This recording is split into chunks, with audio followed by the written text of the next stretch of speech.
Welcome to this edition of the Global Dream Circles podcast. I'm Lisa Gale, and today I had the pleasure of speaking with Dara Molloy.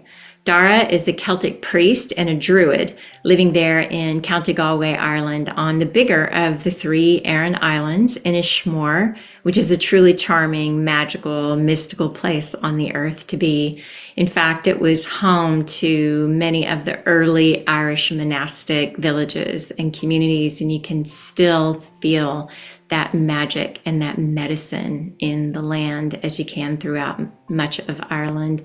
You'll also hear, I believe, some of that magic and medicine in Dara's sharing of his own personal story, one of courage, of being traditionally trained as a priest in the Catholic Church and listening to that still small inner voice and having to leave behind all of that traditional conditioning and upbringing as he has sought to live in right relationship with land and be an authentic service to his community, which he does so beautifully through books that he's written, through his teaching channel on YouTube, and through the way in which he just shares so humbly and honestly his story. May you be captivated and may you receive the medicine of the story today. Benakti, Agus Gra, blessings and love to you all. So welcome, Dara. You're very, very welcome. I'm delighted to get to speak with you. Thank you very much for making time to have this conversation. Looking forward to what comes. Well, Dream is absolutely top of the list for me, so much so that when I came here to live on the Aran Islands in 1985, I had what I called a vision. It was a vision for a new way to live for myself. I had been a Catholic priest living very institutionally, teaching in a school, and I felt very suffocated, is a word that I would use now and what I used then also, in that way of living, like I was boxed in by the institution.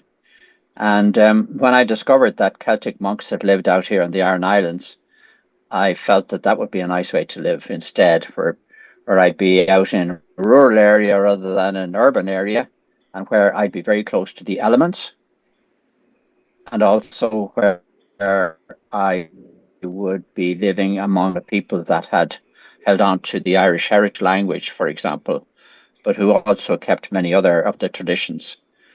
So that I found that really attractive, even though I couldn't find anybody who could teach me how to live like a Celtic monk. The monks had lived here in medieval times, but the last monk to live here in a Celtic way was probably 1,000 years ago. So, there was nobody around to teach me. But I said, I'm going to come here anyway. So that was my vision. And I was going to live on my own as a hermit, which was the way Celtic monks started out to live when they were young. And we'll see what happens. So I rented a small thatched cottage in the middle of the island, up on a height. And I began studying the whole area of the Celtic spirituality and Celtic Christianity. And one of the things I learned was that if you're going to be a Celtic hermit, it doesn't mean you turn your back on the world. It actually means you face the world in a remote, isolated place. And if the world comes to you, you must welcome them.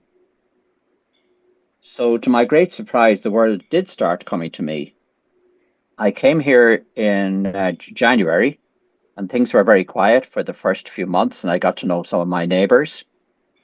But once the Easter holidays came, young people started to arrive at my door and wanted to stay for a few days.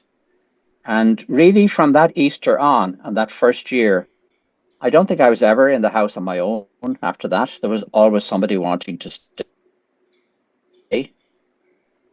And that I lived like that for 10 years. And after the first year, there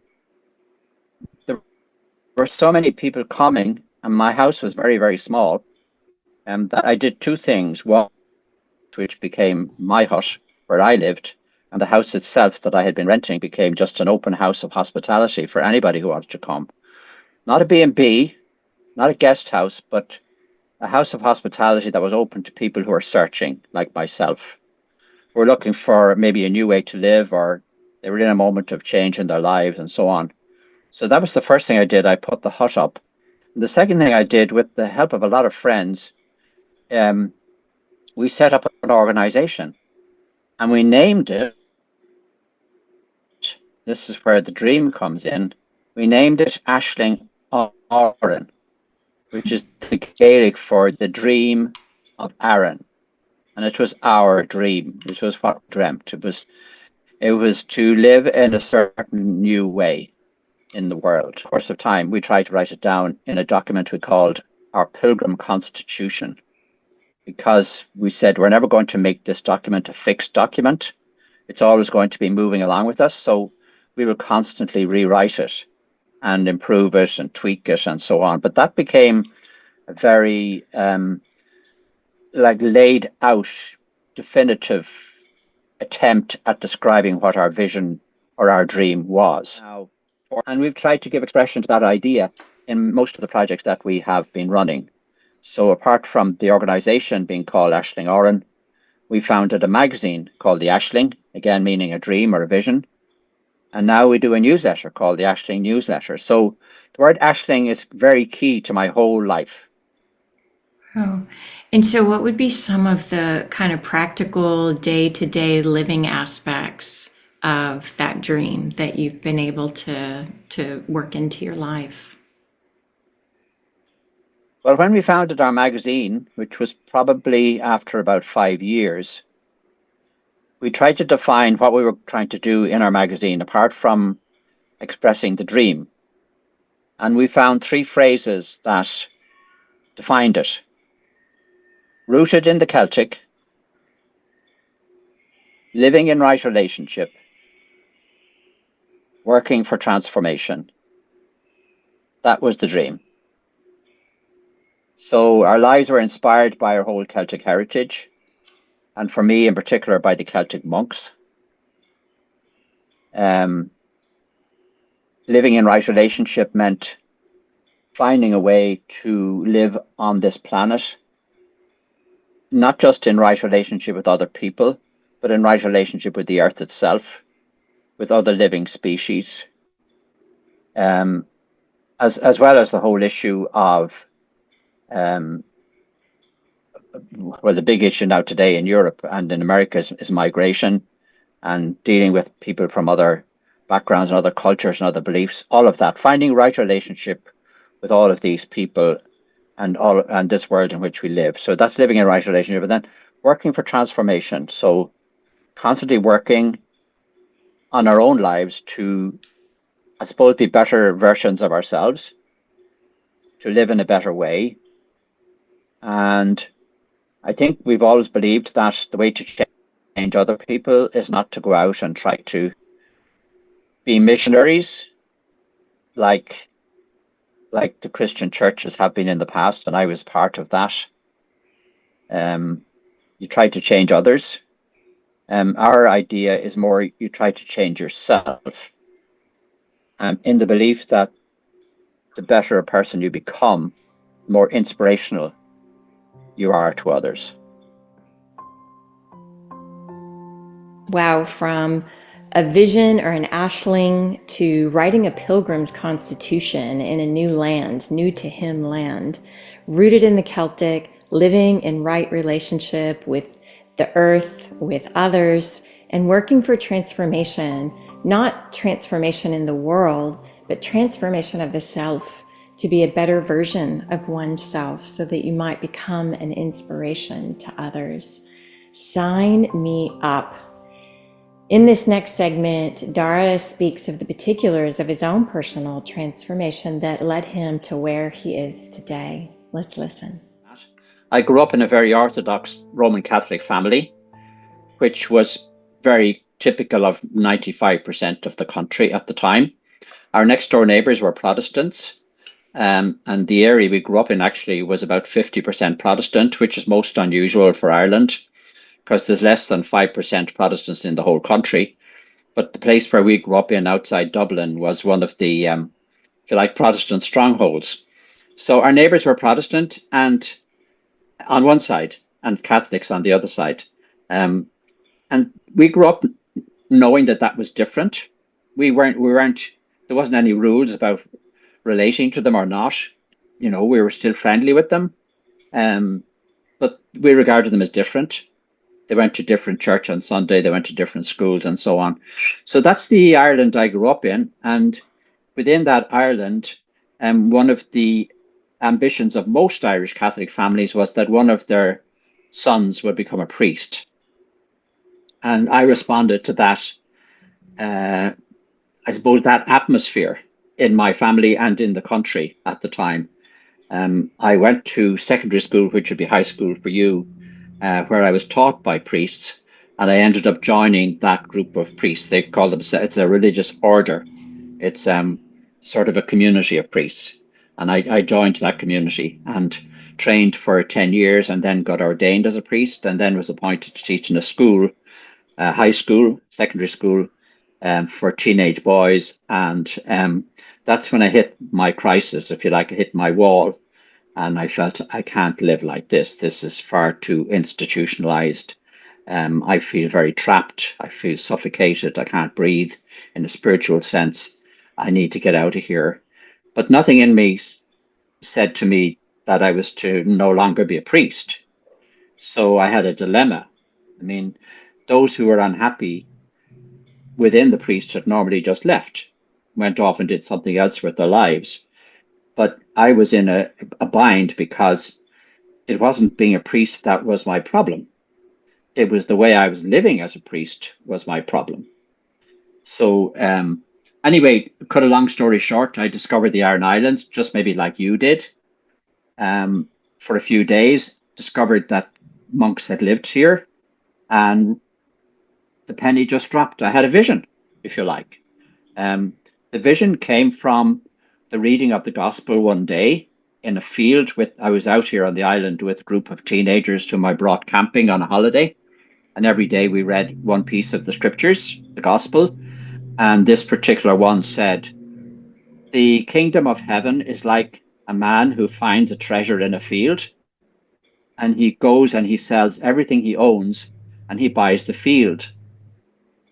And we discussed that after reading it, and we said, well, here we are. We're all sitting around in a circle in a field, and we're having a really lovely time. And, for me, that meant I had found the treasure I was looking for. And I went back from that camping holiday on the Aran Islands, knowing what I wanted to do for the first time, knowing with great clarity, like some sort of scales had fallen from my eyes. I was totally 100% sure this is what I wanted to do. And it took me 2.5 years to extract myself from the institutional grip, if you like, that the institution had on me. And in the end, I was only told I could go for 6 months as a trial, but I never came back. That 6 months went on to another 6 months and went on to 10 years. And then I left altogether. I left the church altogether and said, I'm going to try and be a priest without being a member of any church. And I'll just use the Celtic tradition, which I'd become very familiar with over the course of the 10 years.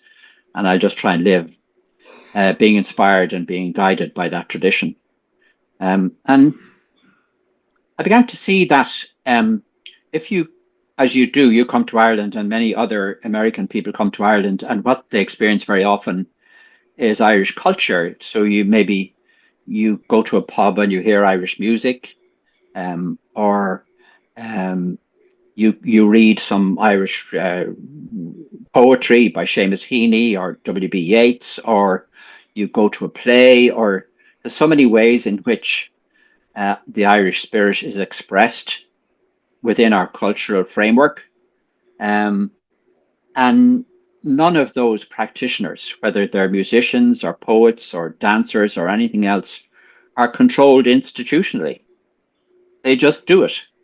They learn from perhaps their mentors or their teachers, but they end up just doing it, and they end up creatively doing it, not imitating their teachers, but creatively doing it, with nobody really saying, oh, no, you can't do that, or, oh, yes, you have to do this, or what, anything like that. And I said, well, I want to be a priest in that sort of tradition, where I developed my craft inspired by the Celtic heritage and tradition, and nobody else should tell me what to do or how to do it except the people that I serve. So, I don't answer to a bishop or a pope or an institution of any kind, but I do very much answer to the needs and wants and desires of people who ask for my services. And that's how my work has developed. And it's developed very well. So that was an intuition I had, you know, leaving leaving the Catholic Church but not leaving the priesthood isn't something that you'll discover in Ireland. There's nobody else that I know who's done it. And when I did it or was doing it, people said, you can't do that. How can you be a priest and not have a church? How can you be a priest and not have a diocese or a bishop or, some institution behind you, a parish? And I just intuitively knew that this is what I had to do, and we'd have to find out how it worked. And I did it, and it does work. So that's to me following a vision, you know, um, that's that comes from maybe deep inside you, um, or comes from I don't know where it comes from. It's a mysterious source. Um, but I think it's important for all of us to try to tune into that source because, as I said today to a couple whose wedding I did, um, you know, we make decisions about little things in our lives, but the bigger things, the decisions are made for us by some mysterious source. Like I said to the man getting married, you had no choice about coming into this world. You just came into it. You found yourself here. You had no choice over the parents that had you. You had no choice over the place in the world that you were born. You had no choice over the time in history that you came in on. And so much more about who you are, you have had no choice over. You've just had to get used to it. You're a man, you're not a woman. There's so much else about you that's just a given. So I think part of the way that we could live today, and this would be part of our vision, is to live in that way where you tune into the source and listen to it and allow your life to grow and develop from that source rather than trying to live up to expectations or trying to please other people or trying to be just like your neighbor or whatever it is. We get so caught in those things. And I was very caught myself, so I don't judge anybody or blame anybody. I was very caught myself in the institution, and it takes a huge, huge effort to de-institutionalize yourself. I had those two phrases in my head for many, many years. I wanted to de-institutionalize myself, and I wanted to de-professionalize myself. They were two very big words in my head for a long, long time. You are certainly some kind of pioneer. At this stage of the game, even at what point, because you've mentioned concepts which I guess we'd consider indigenous or more Druid kind of concepts of living in right relationship with the earth, with each other, with all of life, really. And so, Hmm. when did those kinds of ideas start to come? Well, they came a few years after I came here to live as a hermit. Um, and and one of the reasons I believe they came is because I gave them the space to come. In other words, I was already in the process of deinstitutionalizing myself and deprofessionalizing myself. So I could be anything I wanted. I wasn't going around wearing a Roman collar to tell people I was a priest. Um, so those ideas came from within myself, but also from other people, from all these people coming and going to my house, and from all these friendships that I had. Like I had and I have a lot of friendships. And these are other people who, like me, are searching um, and seeking answers and asking questions. So all of us together really have to come up with some of these thoughts and these ideas, not just me. And so now, what would be kind of some of your more druidic or nature based spiritual practices that you would say really feed your soul? Well, one of the things, like I'm now here 40 years, which seems to me an awful long time. And all of that time has been studying and searching the Celtic heritage and getting to know it and to learn it better. And the insights keep coming, which surprises me. You'd think I'd have found it all out by now, but I haven't. And it's only now that I'm getting some of the really bigger insights. So, for example, all of my life, I thought of myself as a Christian. Um, and the history of Christianity that I'm familiar with is one which emphasizes your belief. So, in other words, what you believe is important. And you can't be believing things that are heretical. That's the word they use, heretical. And that's not just the case with Christianity, in all the expressions of Christianity, not just Roman Catholicism, but it's also the case with Islam, it's the case with Judaism, and it's probably the case with other monotheistic religions as well, that the emphasis is on what you believe. And it's only in the last few years that the penny has dropped for me that actually that's not so important at all. I mean, there have been wars over this, over what people believe and what people don't believe. Lots of wars over it. And to me, that's not what's important at all in how we live our lives. What's important in how we live our lives is how we experience life and how we shape our lives in order to experience the better things and live a lifestyle in order to experience the better things. So in order to experience beauty, for example, lots of these early Celtic monks went and lived in very remote, isolated, but also spectacularly beautiful places.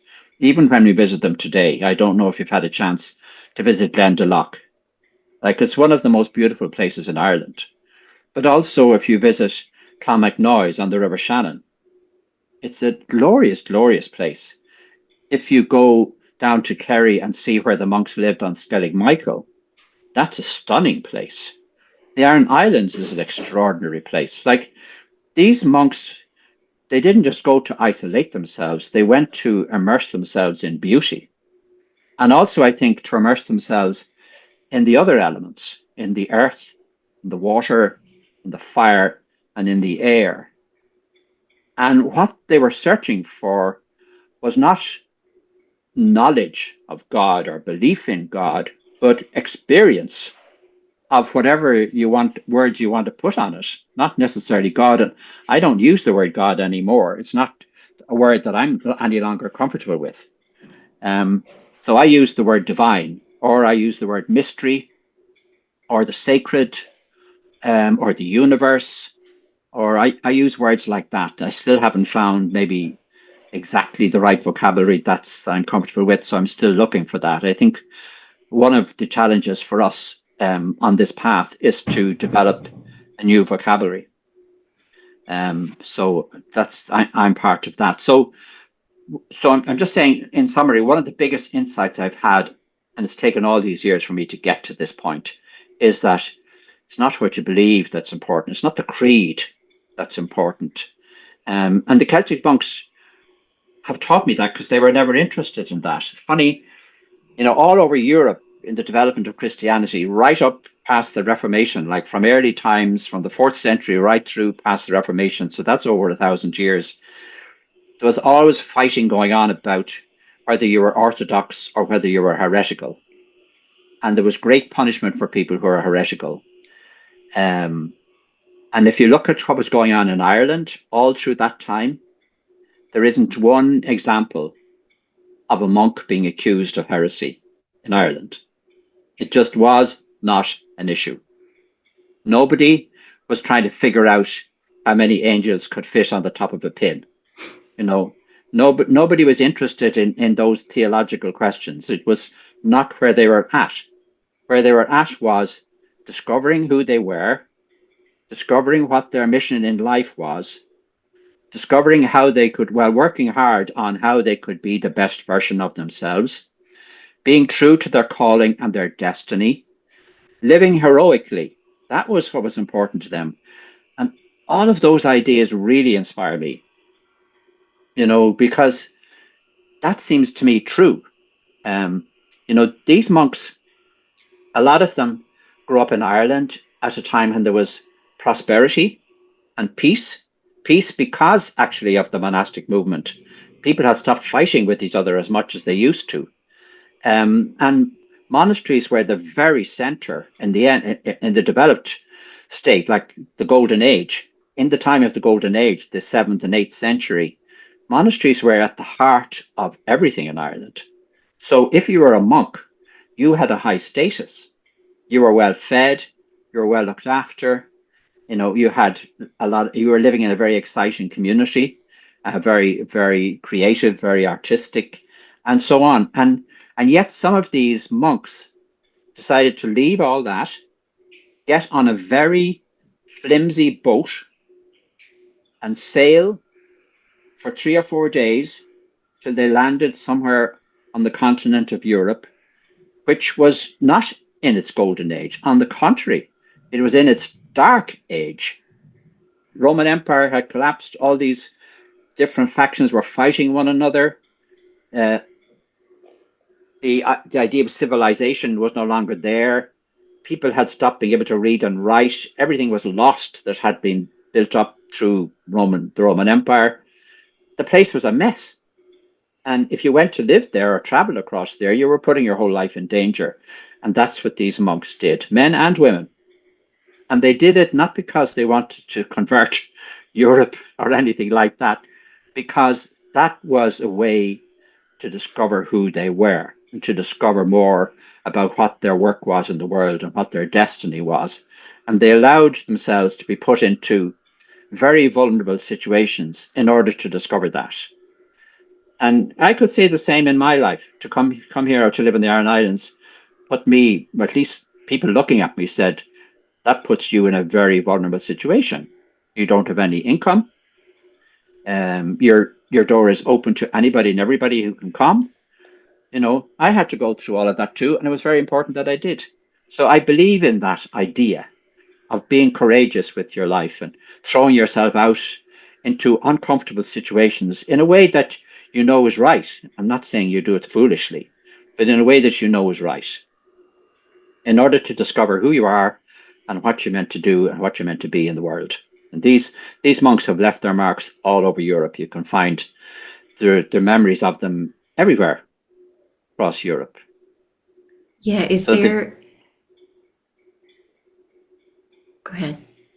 no, just the proof of the pudding is there, because these men and women clearly did fulfill their destinies and left a huge impression on the society where they lived, because they were, I would call them lighthouse people. They were people who were attractive because of who they were and of how they were living, and people flocked to them, which they clearly did. And there's cities called after them, there's towns and villages called after them, there's statues to them.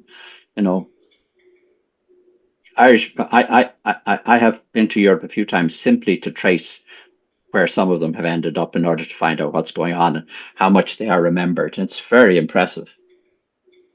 So that leads to the next question that's coming in, and that is there a particular monk that you either really resonate with, or just a story that just really brings you joy, or that calls to you about any one of them in particular? Well, I'd have a whole lot that inspire me. The particular ones that are they're the bedrock of the Irish spiritual tradition in the Christian sense are Bridget, Columkill, and Columbanus. So Bridget was this amazing, charismatic woman who was born a slave to a slave, who got her freedom because she impressed the king, and then who went on to found a very famous monastery, which had both men and women, but she was the one in charge. And some of the legends say that she was a bishop, which would be sort of unheard of. in the early Christian church for a woman to have any power. So she's a very inspirational figure for the whole country, but especially for women. And there's lots and lots of stories about her which are inspiring. So she'd be one. Columkill, if history had worked out differently in Ireland and we hadn't been taken over by the Roman version of Christianity, we wouldn't be celebrating St. Patrick as our patron saint today on March the 17th. We'd be celebrating St. Columkill as our patron saint on June the 9th. He was the natural leader. He was like the King David of the Jewish people. He was born to it. He was born to leadership. He had charism. He had everything. He was a poet. He was sort of a half of a Druid as well as a Christian. He had one foot in each camp, and he just naturally drew people to him. In fact, the story about him coming to the Aran Islands emphasizes that point, because the monastery here was run by Saint Enda, who's a monk I also admire greatly. And Enda tried to practice hospitality just like I tried to practice it in my own house. So everybody's welcome. That's the rule. It's not a rule really, but that's the virtue of hospitality, is you welcome everybody and you see the light of the divine within everybody. So everybody's welcome. But when Columkill arrived as a young man to start out his monastic life and to train with St. Enda, because St. Enda was one of these key teachers at the time, Enda didn't welcome him. And the reason he didn't welcome him was because he already saw in this man his charism, his status, his family background, everything about him. St. Enda felt would, if he settled on the island, he would end up being running the monastery, and St. Enda would be pushed aside because all the monks would be attracted to him. And so the short version of the story is that Columkill had to leave. The longer version is in that little book you have, by the way. Yeah. So you may have got to it already. So then Columkill, even from that story, you can see how charismatic and how destined, if you like, Columkill was to be the great leader he became. He moved eventually to Iona, where he became the patron saint of Scotland. And he just had an enormous effect on the whole spread of Celtic Christianity and Celtic monasticism. So he'd be my number 2. And my number 3 then is St. Columbanus. And he was somebody who I've described already, had a high status in Ireland, very comfortable. Why would you want to change anything? And yet he got into a boat with 12 others and sailed to some coast in Europe and started traveling across Europe. And if you were to draw a line on the map of Europe, the route he took, it's like the way a fly would walk across a window. You know, it's not like somebody with a plan to go from A to B. He's sort of wandering, and he ends up eventually in northern Italy, in Bobbio, where he dies. But he's left behind in these wanderings these little groups of monks in monasteries everywhere. I mean, one historian says he was the cause of the foundation of over 100 monasteries in Europe. So he had an enormous effect all across Europe. So he would be the prime example of that type of monk who left Ireland and went abroad. They called it white martyrdom. It was a particular way to be heroic, but one of 3 different ways. So, but this particular way to be heroic was to leave behind everything that made you comfortable, everything that made you feel good about yourself, and just go and make yourself hugely vulnerable, which they did by going to Europe, and just see how the world treats you. That's what he did, and it had an enormous effect on Europe as a result.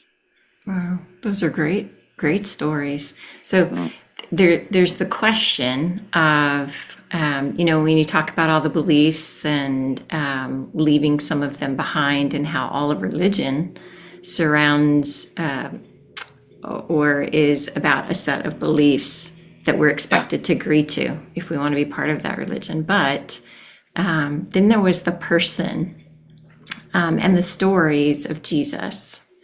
And so how does that get reconciled within oneself, which many would say they feel they have a direct relationship with? No beliefs, nothing to do with the Bible or church, but if you want to answer that personally, and or even for those early Christian, Celtic monks.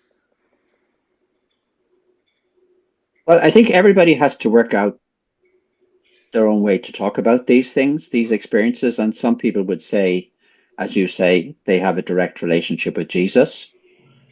But then you have other people talk about the cosmic Christ. I don't know if you've heard that phrase. Um, so it's like, Jesus is no longer a human being, but some sort of cosmic energy or entity that's out there. I mean, this just illustrates the difficulty of talking about these things. We can have very different vocabularies, but we might end up agreeing that we're talking about the same thing, actually. So I'm a practical sort of person. When I talk about Jesus, I'm talking about the person that I've learnt about in the four Gospels. And because I've studied scripture, I'm very aware that the four Gospels are not necessarily totally accurate. Like they were written down well after Jesus had died, and they were a compilation of obviously oral stories. And each of the four writers was writing it from a different perspective and putting together bits and pieces and adding his own stuff as well. So I'm aware that the four Gospels are not pure. And I'm also aware that actually sometimes they contradict each other. But nonetheless, out of the four Gospels comes a fairly clear picture of who Jesus was, in my view. And I'm impressed by the person that I see there. And I believe he had a vision for the world. He wasn't a particularly dogmatic person. And he certainly wasn't a person who, because of his beliefs, excluded people who didn't agree with him, which is the world we have created, really. Because again and again, he clearly wants to be inclusive. He heals the Roman servant, and he talks to the Samaritan woman at the well, and he forgives the woman who committed prostitution, and so on. He heals the lepers. He's constantly reaching out to people who, within his society, are excluded. So he clearly wants an inclusive society of everybody, and a society that's non-judgmental. And he wants a society also that where everybody is treated as an equal. He talks regularly about elevating the poor and bringing down the high and mighty. Well, there you are. That's an image of equality, of a level playing field, of everybody getting the same chances and the same respect. So I subscribe to his vision. That's the side. That's the world I want to live in as well. I want to live in a world where we can love our enemies. Just as he said, that seems to be an impossible task, and yet it's a great challenge. And I understand where he's coming from by saying that, because I believe that each of us who are born into this world are an expression of some sort of divine energy. And while in the course of our lives, that may be distorted or polluted or twisted in some way, the root is still there. And if we recognize that root, even in the most awful person, we can still have some sort of a positive relationship with that person. So I think that's what he was trying to get at when he say, love your enemies. Find that element of the person who's your enemy that you can love. It doesn't mean you have to love all their wrongdoing, but there might be something within them that's a spark that you can love and work on that. Yeah, that's beautiful. And I want to go back to that time, that period of time in Ireland that you mentioned as the Golden Age, and just maybe recap what were some of the characteristics of that, and then why is it you think so many people, so many monks were kind of flocking to the islands, the outermost, perimeters of land? I would say the key word within that period was creativity and imagination. The conclusion that I've come to is that Irish culture is not left brain. Most of modern day culture is left brain. And by that I mean the emphasis is on passing your exams, being academic, and the development of science, um, materialism, all that side of things. That's all to me left brain. Whereas right brain is imagination, it's creativity, it's making connections, it's synthesizing. And I think that period in Irish society in particular, but even now, I think Irish people are more naturally right brain. So they're they're trying to live in a way that's creative, that's not necessarily the same as the people who came before them, trying to do things differently. And we just got a good run at that in the 7th and 8th century, where we had established monasteries all over the country. Practically every village and town in Ireland today can point to some monastic site very close to them, and maybe some local saint they still remember and talk about in schools and so on. Um, and there was very little war or maybe um, disease either, for that matter, or hunger or plagues or those sort of things either. It just seemed to be just a very good period where, if you like, the peace dividend, the dividend that came from not having to constantly being focused on war and fighting, gave you energy to do other things. And the monastic communities were perfect locations that allowed people to be creative because they weren't hierarchical, they weren't controlling. Um, People could be themselves. In fact, they were encouraged to be themselves. There are people constantly arriving at monasteries, staying there for as long as it seemed good for them to stay there, and then moving on. And lots of monks were doing that because part of the idea of monasticism was that you wandered. So, nowadays we think of monasteries as places where monks have lived all their lives and they're settled in one place and that's it. In fact, some monasteries even now get you to take a vow of stability, which means that you will never leave. You'll always be in that monastery. Well, our Celtic monasteries were the opposite. Um, you were almost expected to keep up your wandering until you found your place of, you call it today maybe your place of destiny. They called it their place of resurrection. It's the same thing, same idea. Until you find where you're meant to be and what you're meant to do, you better keep moving around. Um, I believe that totally because I found it myself. Once I found Aaron, I knew I was here. I knew I was home. I knew this was my place of resurrection. I knew I wouldn't have to move again. So I totally understand experientially how they were trying to live. So because of all this moving around from place to place, it was exciting. If you were living in a community, there were constantly new people arriving, some of them very talented or very charismatic. You could learn from them, you could be inspired by them. And they equally were looking to be inspired by you and learn from you. So this created a ferment. And every possible area that could be developed was developed. So architecture, animal husbandry, agriculture, music and poetry and all that side of things, sculpture, um, you know, you can list it as well as I can. And we have the evidence of it now because these wonderful creations are to be found in our museums or in our books, or they're there. Even some of the places that they built, like the hermitages in out on Skellig Michael, like they're still there.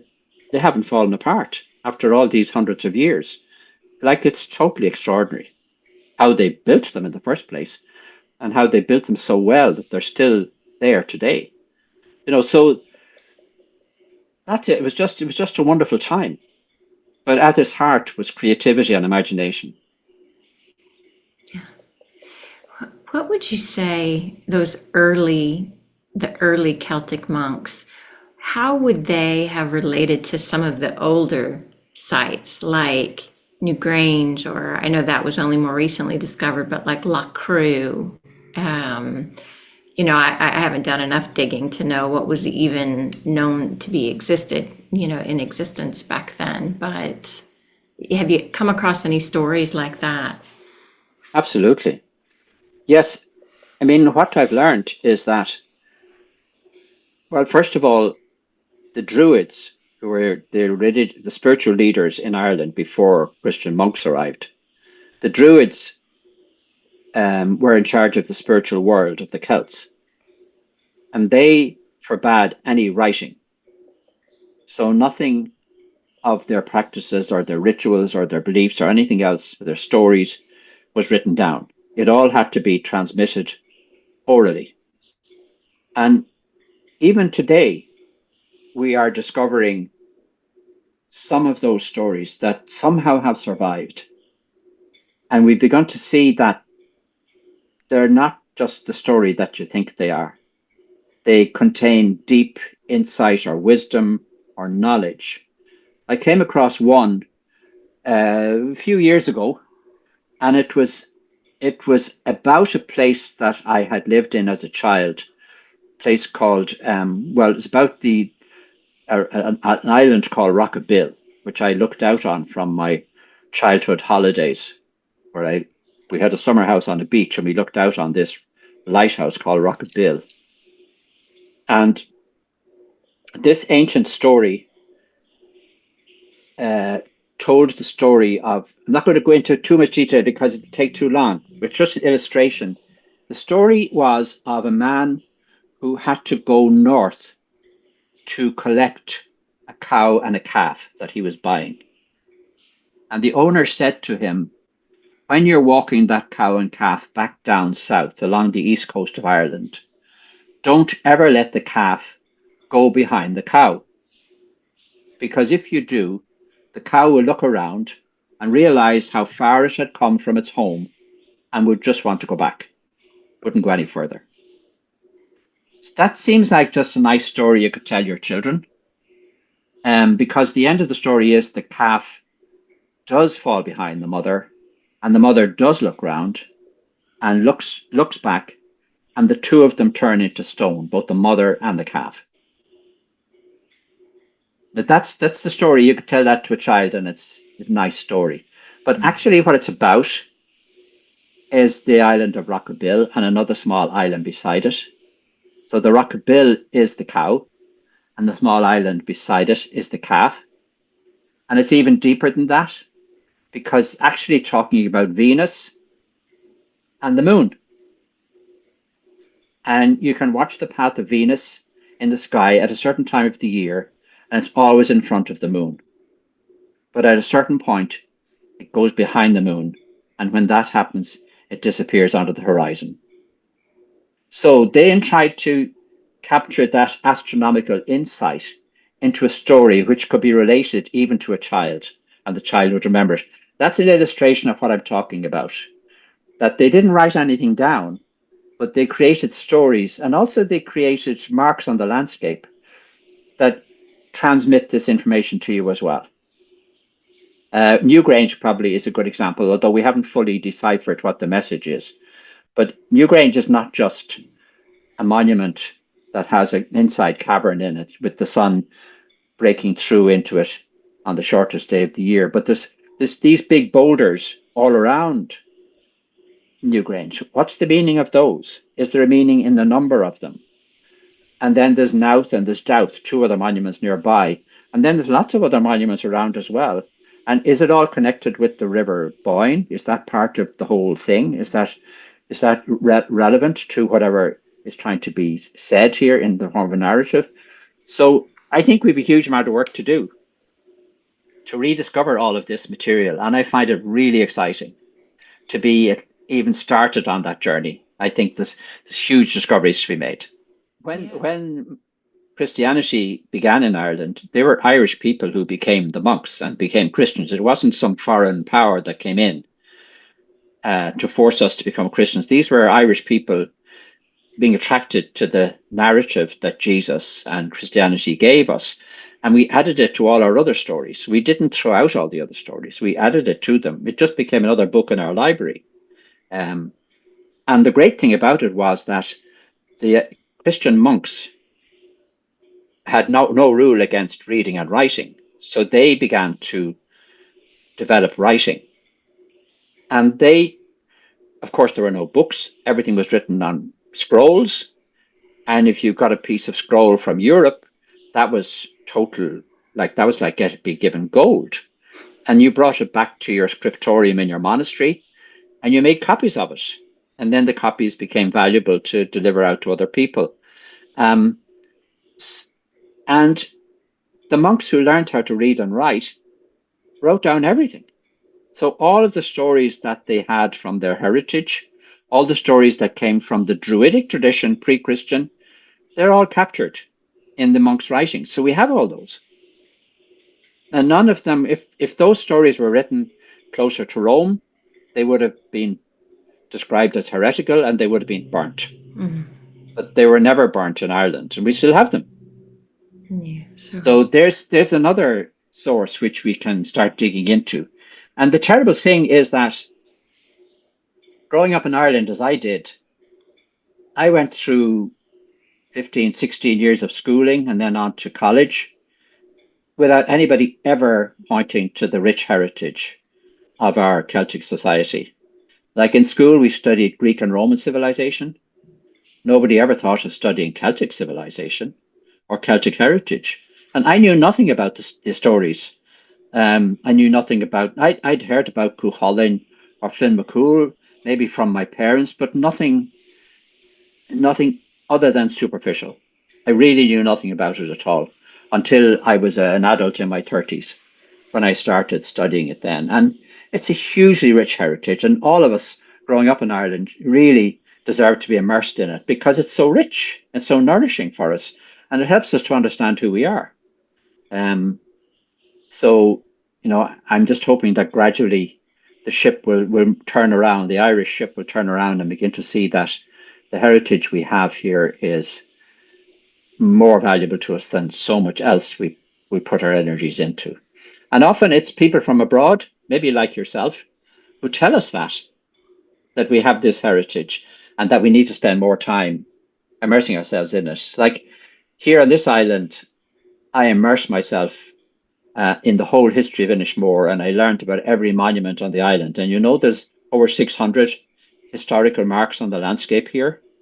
There's 27 national monuments here, which is more, these are monuments that are designated as important by the state. They're owned by the state and they're protected by the state, with 27 of them on this island, which is more national monuments per square kilometre than anywhere else in Europe. That's how rich we are here. And when I came here, I studied every one of them. I tried to learn everything about them. I found whatever I could in writing about them. And I discovered that nobody here on the island knew anything about them at all. And when tourism began, I came here in 1985, there was no tourism. But tourism began in 1989, and it grew very quickly to the point where we were getting 250,000 people a year here to a very small community, and we were trying to cope. And one of the bus drivers, a man who had been a fisherman all his life, but now he was a bus driver because there was employment for him, he came to me and he said, "Do you think you could write down all the information you have about these historic places? Because these tourists are asking me questions and I have no answers for them."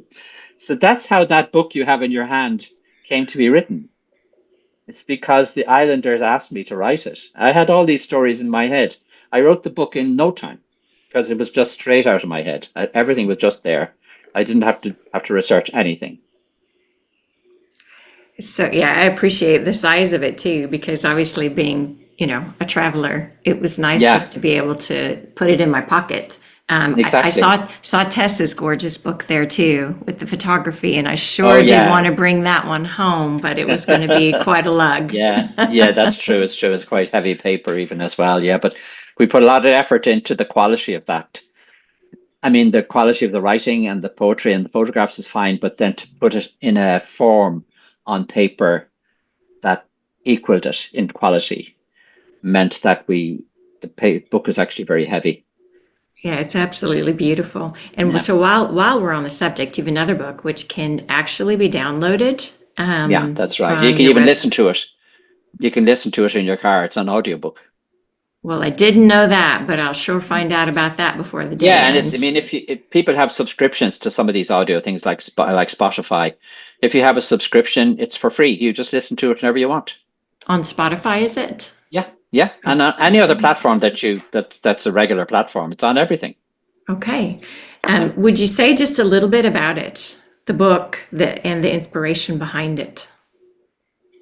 Yes, it's called Reimagining the Divine, and the subtitle is A Celtic Spirituality of Experience. So what I'm doing there is, you know, the way up until recently, it seemed to me the conversation was between those who believed in God and those who didn't. So you had people writing books about why they didn't believe in God, or you had the humanist movement who defined themselves as being atheists. Um, and what I wanted to do was write a book that said it's not that we shouldn't believe in God, it's that we need to be more imaginative in what we think this great source of otherness is in our lives. Even to give it the word God goes a little bit too far because now you've given it a name, and that sort of helps you to maybe feel that you control it in some way in your mind.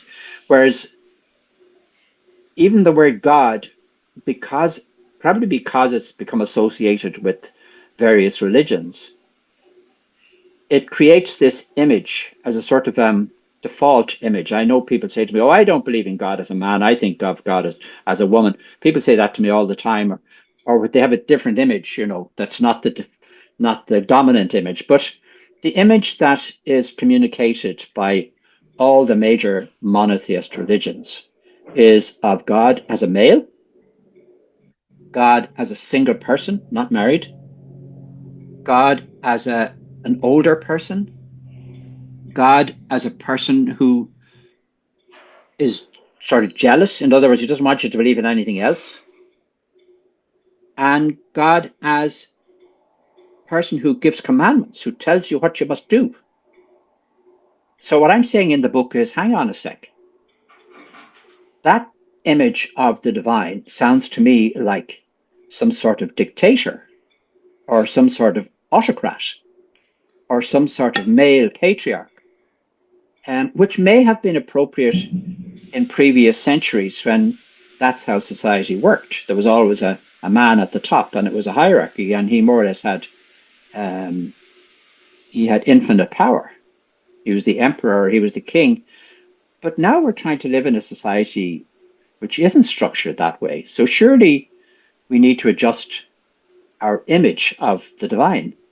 Even for that reason, I'm not saying that's the only reason we should do that, but I'm trying to just break the mold a little bit and say, look, I believe there is some sort of an amazing energy out there. So much of our lives are a mystery to ourselves, and there has to be mystery out there beyond us. And how we talk about it, I think, is important. And if we talk about it in a sort of a fundamentalist way, saying that, oh God, it's always a he, and he's giving us commandments, and we have to do what he tells us, and um, that's very confining, and it's also means we turn into judgmental people on others, and we begin to think we're right and they're wrong, and it's done a lot of damage in society. So I'm trying to invite people to reimagine the divine, and I'm not saying what that should be. And in fact, I don't want there to be a one answer to that question. I want there to be many people are in the world, 8 billion. Okay, I want there to be 8 billion answers. I want us all to have the freedom to talk about our experience of the divine, or whatever word we use for it, from our own perspective, and to be respected in that. So that's the first thing I'm saying in the book. And the second thing I'm saying is that what I've said to you already, which is that it's not what you believe that's really important. We're working hard to try to imagine what this mysterious other in our lives is. And if we come up with some images or some words, that's fine. But don't tell people that you're right and they're wrong. Let everybody find their own words and their own images. So a list of beliefs is not what's important. So in that sense, the Ten Commandments aren't important. Like that's a big statement for me to make. Because one of the Ten Commandments is that you can only have this God and no other. And I'm saying we've got to drop that idea. That's a bad idea. We've got to encourage diversity in every sense, including in our understanding of the world, and be prepared to share that with one another. So if belief is not important, then what is important? What is important, I believe, is allowing yourself to experience the mystery of life and putting an emphasis on that. Don't dismiss your experiences, which the church did over and over again to me and to others in our training. We were told absolutely dismiss your experiences. They are not important. Just take your orders from on top, from on high. Listen to those in authority over you, and that will guide your life. That's what we were told. Whereas I'm saying the opposite. I'm saying the source that brought you into the world, that gave you the parents you have, that put you into the place in the world that you were born into and the time in history that you were born into, that source is an active source within you. And if you practice being tuned into that source, you will find the best guidance for your life. That's what I'm saying. So that's experiential. That's saying get out there and find a way to live where you can best experience this mystery and wonder of life. And if you do that, you'll find your way in the world, as well as having a very joyful and happy life, of course. Yeah. Gosh, you're not saying anything different than any of the shamans of the Americas or, Yeah, Siberia or anywhere yeah, else hasn't yeah, said the yeah, same to us. yeah, exactly. Yeah. And Yeah. how lovely that you have found a way to let that have expression in Mm-hmm. you, as well as your heritage, as well as the even a lot of people that I meet, and I'm sure you too, that would have come out of the church would be very wounded by their experiences. Oh, totally. And None worse than the clergy, wounded. Like I met a group of clergy from Australia. I meet them all the time, by the way. It's this, you know, experience I've had of this open house, where I go to a remote place to live on my own, and all these people arrive at my door. And it's true also in the case of, I live on this small island, but groups of people come to me from Australia, from Canada, certainly from the United States, and from various other parts of Europe. And they're all church connected. And within these groups are almost always a number of clergy. And they're the people that I resonate with most, maybe obviously. But invariably, they are talking about their struggle within the institution. And it so resonates with me because that's been my experience too.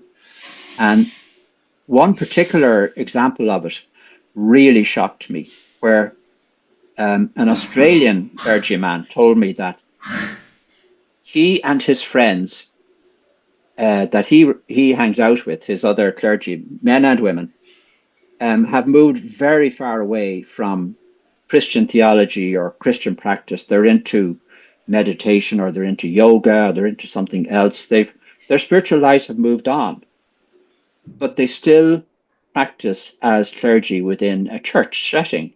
And when they do, they just trot out the orthodox line. They don't rock the boat.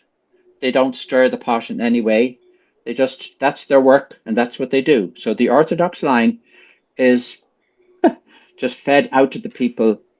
And that's so awful. But that really shocked me when I heard that. But that is probably the case with so many clergy, because like me, they feel trapped. I escaped from the trap. They haven't. My background's primarily in education, and it's the very same with teachers Yeah, and even yeah, administrators who would carry out the state's, exactly. States or whatever it may curriculum or be. agenda. Yeah, Yeah. whatever it may be. Yeah, But then in their exactly. personal life, in order to go in and do that day after day after day, they have to have some kind of practices to keep them sane and Keep them grounded. sane. Yeah. Absolutely. It makes total sense. One of my mentors and one of the gifts that I received in my life, and this was another aspect of my life which was totally gift. I didn't deserve it. I didn't look for it. It arrived at my feet, and it was a friendship with a philosopher called Ivan Illich, whom I started to read when I was in college, and I ended up asking him to come to Ireland to speak at a conference I was organizing on education. And we ended up through that becoming friends. And he taught me so much.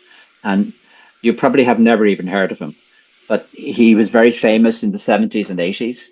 He was regarded by some commentators as the next Karl Marx because he was so critical of society and particularly critical of institutions, including the church, education, the medical system. And he was saying what I'm saying here today. I've learned so much from him. Um, he was saying what I'm saying here today, that, we're twisted out of shape by the institutions that we have created. And it forces us to leave aside our own identity and our own particular reason for being in the world and just become sort of some like small piece of equipment in a larger machine that has Yeah. goals that we don't really subscribe to at all. Yeah. Yeah. That's got to be collapsing right now. I I mean, think so. even in Ireland, there's so many hedge schools coming up Yeah, online. yeah, Yeah.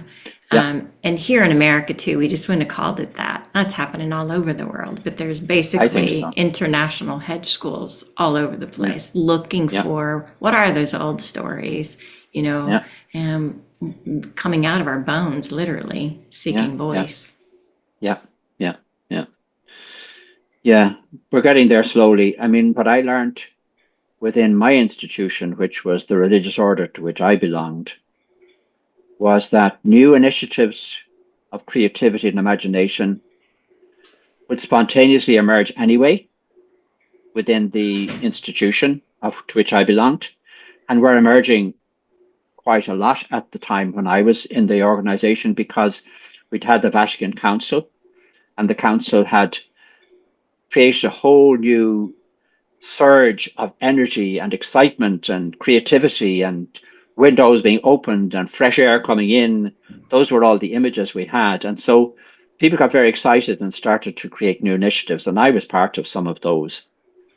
But I noticed that these initiatives were tolerated until they grew to a certain size. And then they were snuffed out like a candle by the institution, each one after another, each one in a different way. And the only way I avoided it was to leave the church. I would have been snuffed out too. Well, really glad that you did. Yeah, I'm glad that I And did too.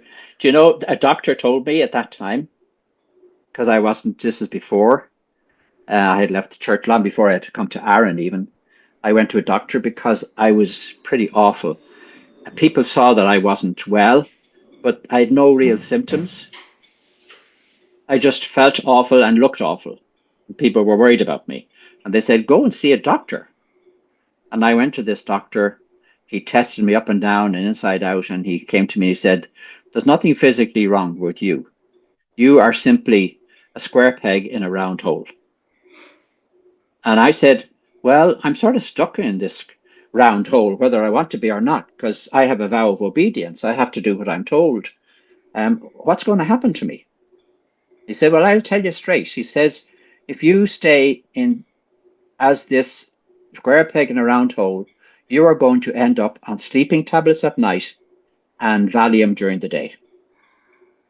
And that was such a shock to me because there were older priests in my community who were exactly that. Sleeping tablets at night and Valium in the day, they were exactly that. And they were alcoholic as well. So I knew what was ahead of me if I couldn't break free. So that gave me a great impetus to break free. He was key. That doctor was key in my journey because he And told me the truth. what age were you at that stage? I was 33. Wow, way too Yeah. young, way too young. Way too young. Yeah. But yet just the right age to hear some truth like Oh, that. yes. Yeah. Just the right age. Yeah. Yeah. Yeah. Wow. Well, I mean, I could just keep talking to you and talking. You're just so full of wisdom, a true elder. Thank you. It's just an honor to get to sit with you and hear some of your stories, and just thank you for You're welcome. honestly the path that you've pioneered. You know, probably for so Well, many. I hope others are. I don't want them to follow my path. I want them to follow their own, not even their own path. It's more like a journey on the sea where there's no path laid out for you. You just take your own course. That's a better image for me. Mm-hmm. That's what I want people to do. And if people start following my path, then we're just getting back to the old thing of institutionalizing everything. And then it becomes a rule, and then you've got to live by the rule, and then you've got people in authority who will punish you if you break the rules. And it all goes back to enslaving people and ensnaring people again. So and it's one of the things I said at the very beginning of my time on the Iron Islands. People were saying, well, now you'll have to found a new religious order, you know.